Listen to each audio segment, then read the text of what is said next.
Forget for a moment everything you know about the presidency. Dismiss all the familiar trappings: the White House, the Oval Office, the Rose Garden, and the podium with the presidential seal. The commander-in-chief bounding down the steps of Air Force One to be greeted by adorable flower girls, or tossing a salute to generals, their chests dripping with medals. Forget Camp David weekends and motorcades with Secret Service guys in Ray-Bans talking into their wristwatches.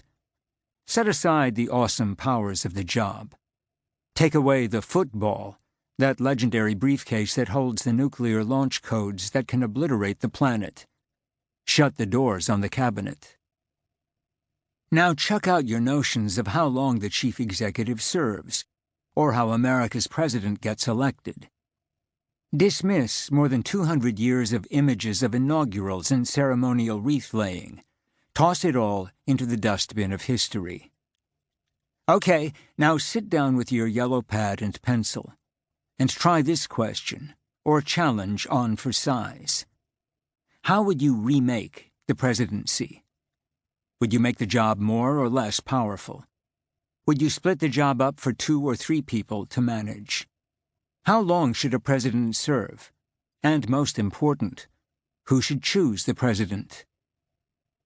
The men who sweated in secret meetings during a steamy Philadelphia summer to create the American Constitution and reinvent the government of the United States of America faced exactly that challenge and those questions.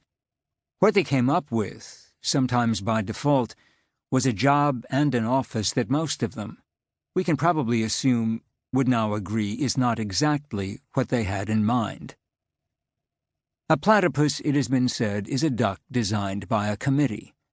Perhaps the same thing can be said about the American president, a novel idea cooked up behind locked doors and sealed windows in the summer of 1787.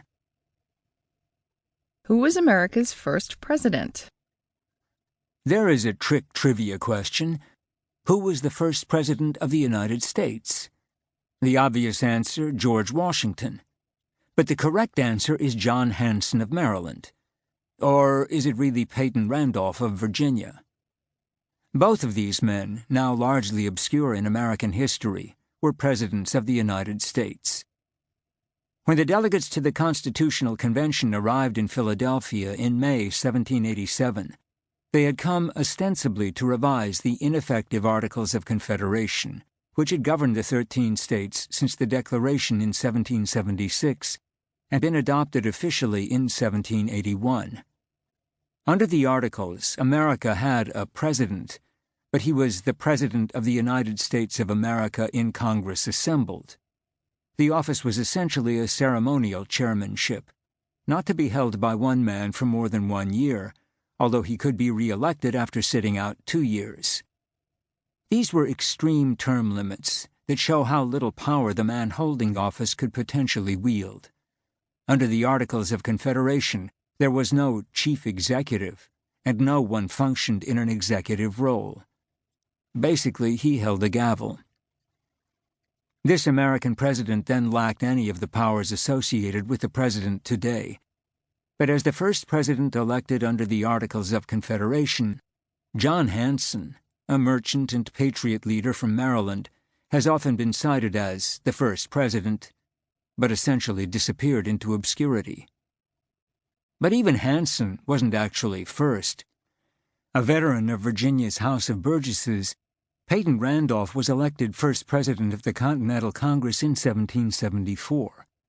He died in 1775 before independence was declared, so he never really even lived in the United States of America.